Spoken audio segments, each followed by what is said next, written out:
சொன்னா 4 மீட்டர் சம இடைவெளிகளில் தூண்கள் கொண்ட ஒரு சதுரக்காணியின் ஒரு பக்கத்தில் காணப்பட்ட தூண்களின் எண்ணிக்கை 7 ஆகும். அக்காணியின் சுற்றளவு யாதுன்னு கேட்டிருக்கு.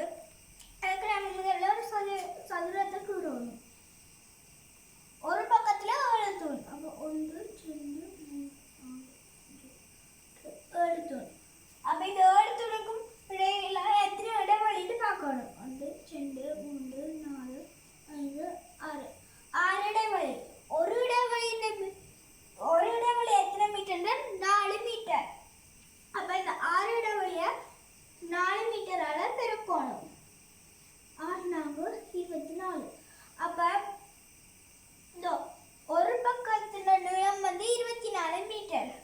அப்ப ஒரு சதுரத்துக்கு 4 பக்கம். அப்ப இந்த 24 மீட்டரை 4ஆல பெருக்கணும்.